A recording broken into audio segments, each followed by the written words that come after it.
Hello friends, welcome to new vlog. मैं हूं मनीष और आज है बेहद खास दिन, क्योंकि आज हमारी पंच केदार की यात्रा के जो 5 व्लॉग्स है वो पूरे हो जाएंगे। हम पहुंच चुके हैं जोशीमठ और अब यहां से हम जाएंगे कल्पेश्वर महादेव। 5वें पंच केदार का जो मंदिर है उसके दर्शन करेंगे। मेरे साथ यात्रा पे निकले हुए हैं Himanshu, second time in Joshimath, और प्रतीक इतना ज्यादा एक्साइटेड है कि हमसे पहले नीचे पहुंच चुका है। तो बस अब हम पहुंचने ही वाले हैं। शेयरिंग जो टैक्सी का स्टैंड है यहाँ पे सामने आप जो देख रहे हैं यही है।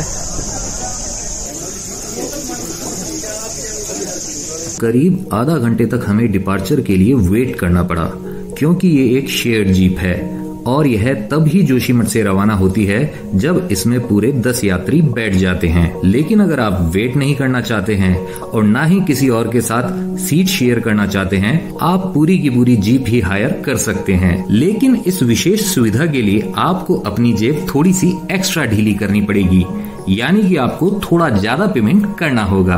तो आपके पास दोनों ऑप्शंस हैं यात्रा के, कम पैसे वाला भी और ज्यादा कंफर्ट वाला भी। फैसला आपका है। वैसे एक तीसरा ऑप्शन भी है, आप अपने खुद के व्हीकल से भी कल्पेश्वर पहुंच सकते हैं। लेकिन अगर आपको पहाड़ों पर ड्राइविंग का अच्छा खासा तजुर्बा नहीं है तो आपको इससे बचना चाहिए। मैं ऐसा क्यों कह रहा हूं, ये आपको आगे का रास्ता देखकर पता चल जाएगा, बस थोड़ी ही देर में। तो दोस्तों, जोशीमठ से कल्पेश्वर की दूरी है लगभग 28 किलोमीटर और इस यात्रा को आप पूरा कर सकते हैं लगभग 1 घंटे में, क्योंकि पहाड़ों के रास्ते न केवल ऊबड़ खाबड़ हैं बल्कि बहुत ज्यादा घुमावदार भी हैं, लेकिन साथ साथ बहुत खूबसूरत भी हैं। जोशीमठ से हेलंग की तरफ नीचे उतरते समय यह पहला पेट्रोल पंप है। This is the one and only petrol pump जहां से आप अपने व्हीकल में फ्यूल भरा सकते हैं। हेलंग से आप कल्पेश्वर की तरफ जाएंगे तो आगे रास्ते में कोई भी पेट्रोल पंप नहीं है, इसलिए अपनी गाड़ी में डीजल पेट्रोल जो है वो चेक करके चलें। अगर कम है तो यहाँ से आप फिल करवाना बिल्कुल ना भूलें। तो फ्रेंड्स, जोशीमठ से शुरू हुई इस कल्पेश्वर महादेव की यात्रा में सबसे पहले जो गांव आता है उसका नाम है हेलंग, जो कि ऋषिकेश बद्रीनाथ मार्ग पर ही स्थित है। जोशीमठ से यह लगभग 18 किलोमीटर पहले आता है। दोस्तों, पुराने समय में हेलंग गांव से कल्पेश्वर के लिए 10 किलोमीटर का ट्रैक होता था, लेकिन अब लगभग कल्पेश्वर मंदिर तक मोटरेबल रोड बन गई है, तो कल्पेश्वर के दर्शन के लिए आपको मात्र कुछ मीटर ही चलना पड़ता है। और यही वजह है कि कल्पेश्वर 5 केदार मंदिरों में से सबसे आसान पंच केदार मंदिर है। और हाँ, एक और खास बात यह है जो कल्पेश्वर को अन्य 4 पंच केदार मंदिरों से भिन्न बनाती है, और वह यह है कि बाकी के पंच केदारों में तो आप बैठकर पूजा कर सकते हैं, लेकिन कल्पेश्वर में आपको खड़े रहकर ही पूजा करनी होती है, क्योंकि यहाँ शिवजी की जटा स्वरूप में पूजा होती है और आप बैठकर उनकी जटाओं तक नहीं पहुंच सकते हैं।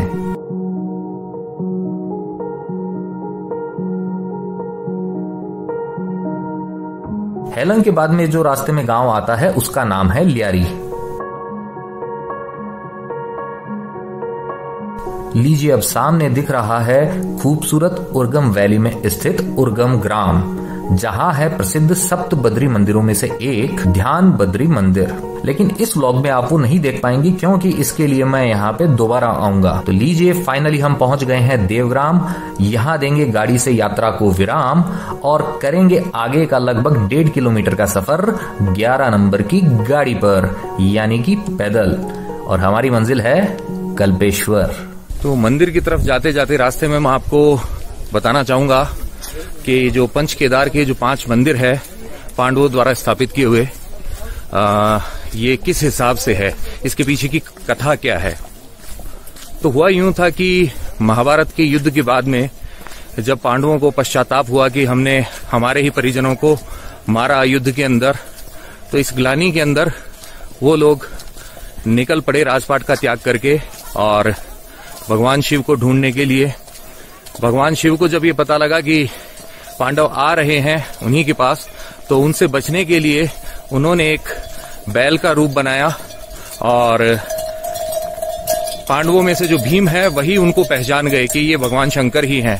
तो इसलिए महाबली भीम ने जाके बैल रूपी भगवान शंकर के पीछे वाले पैर और पूंछ को पकड़ा लेकिन भीम कुछ नहीं कर पाए और भगवान शिव जो है बैल के रूप में अंदर धरती में समा गए और 5 अलग अलग स्थान जो है वहां पे अलग अलग भाग के अंदर प्रकट हुए। तो पीठ वाला जो भाग था, पृष्ठ भाग, वो था केदारनाथ जी वाला, जहां पे पूजा की जाती है। क्यों हिमांशु? बिल्कुल भैया। और मध्य वाला जो भाग था, नाभि वाला मध्य भाग जो था, वो मध्य महेश्वर में, और तुंगनाथ जी के अंदर भुजाओं के रूप में, रुद्रनाथ जी के अंदर मुख के रूप में, और कल्पेश्वर जो है यहाँ पे जटाओं के रूप में।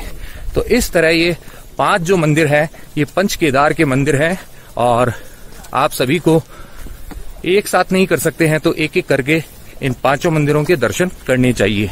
तो ये जो आप सामने रोड देख रहे हैं, ये पक्की रोड, यह भी कल्पेश्वर मंदिर की तरफ ही लेके जाती है। और ये जो रास्ता है, ये देवग्राम का है, जहाँ पे होम स्टे है। तो हम खेतों के बीच से जा रहे हैं। ये वही है ना? ये देखिए, हाँ, ये भी राजमा है एक तरीके की यहाँ। क्या? अच्छा है खाने के लिए। और ये जो आप देख रहे हैं, ये यहाँ का देवग्राम का केदार मंदिर कहा जाता है। जय बाबा केदारनाथ।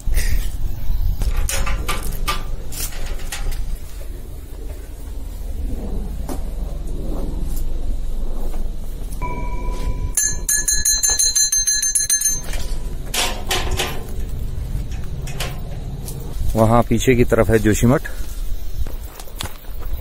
अब आप देखने वाले हैं उर्गम का देवग्राम।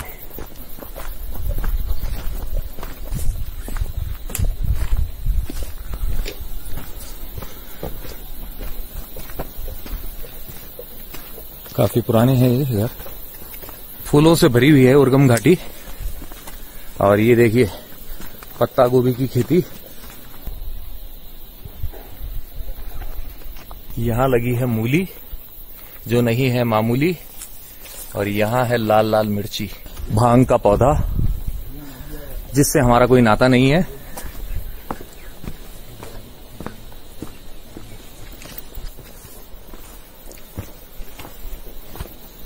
घर भी रंग बिरंगे ही हैं यहाँ। और अब देवग्राम से बाहर निकलकर हम आ चुके हैं और ये जो रास्ता है कच्चा, ये अभी मिल जाएगा उसी पक्की सड़क पर। और जैसा कि ज्यादातर यात्राओं में हमारे साथ हुआ है, हमारे साथ कोई ना कोई स्पेशल आ ही जाता है।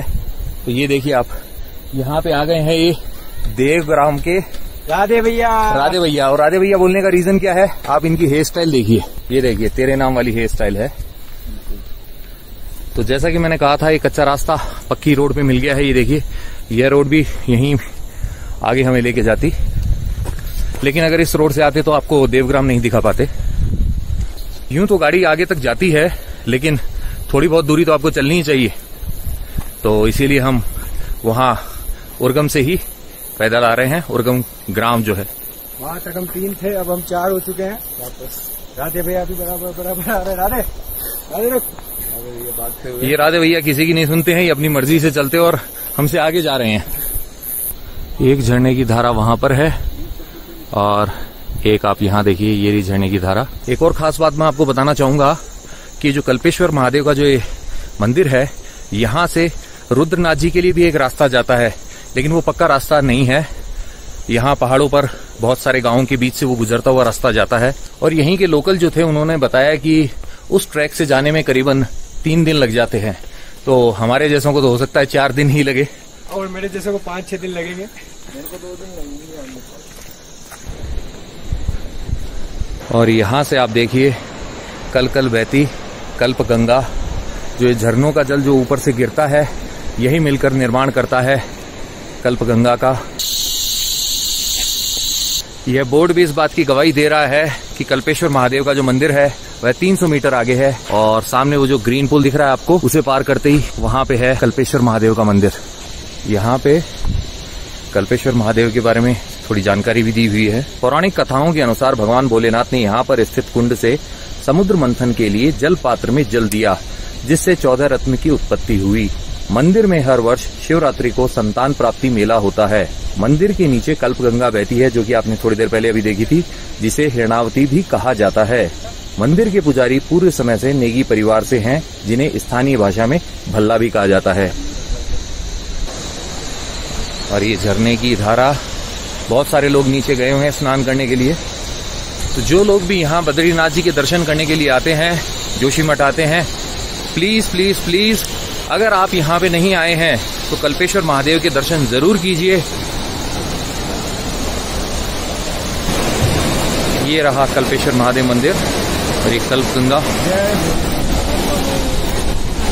और ये देखिए,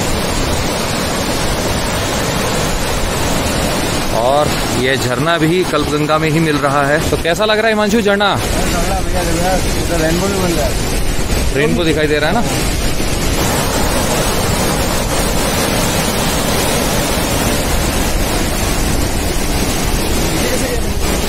सस्पेंशन ब्रिज से गुजर रहे हैं हम और इसे हमने लगभग पार कर लिया। लीजिए, आ गए दूसरे छोर पर और बस अब थोड़ी सी सीढ़ियां बाकी है। सबसे इजी पंच केदार है ये, आपको बहुत ज्यादा नहीं चढ़ना पड़ता है।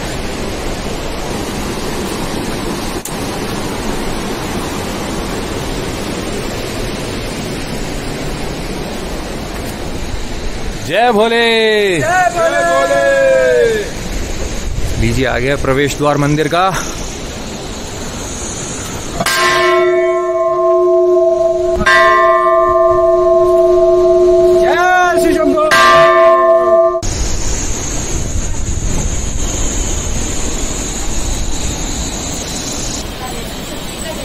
नंदी भगत हमेशा विराजमान होते ही हैं भोले बाबा के साथ।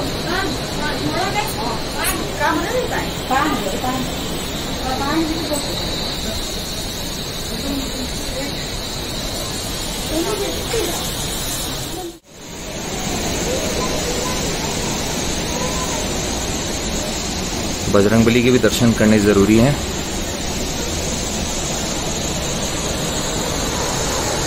देखिए कल्पगंगा एक बार फिर, और यहाँ बहुत सारी माताएं भजन गा रही हैं।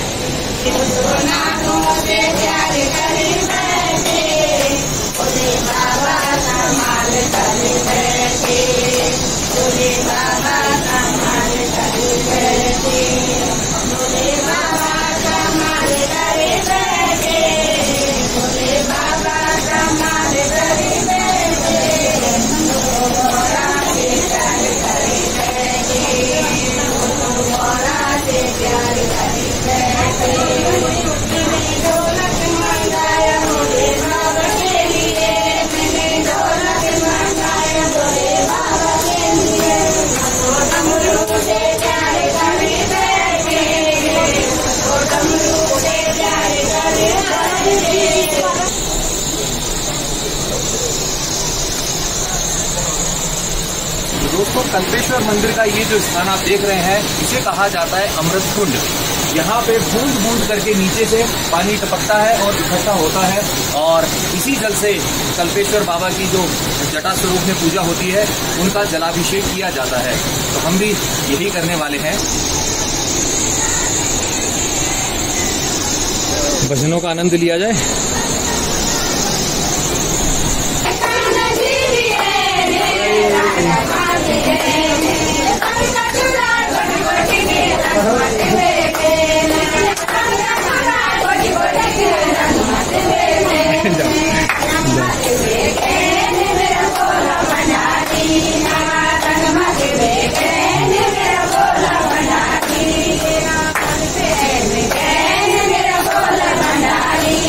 सामसदा सेवाय नमो तराय तमय तराय सेवाय चित्र सामसदा सेवाय नमो। हो जाएगा, हो जाएगा। जय भोले, जय शंभो। कल्पेश्वर महादेव की जय। पंचविधि पैत्यागम्बाफलं पानकम् साकानाम्यत्यरचितरपूरखण्डो जलपूजाचरावो विलेपनं सुरेशिक चन्दनं च क्रियाताम् साकानाम्यत्यरचितरपूरखण्डो जल तामूलं मनसा मया विरचितं भक्तां प्रभो स्वीकुरु मेरा नाम भगवान सिंह नेगी, कल्पेश्वर पुजारी।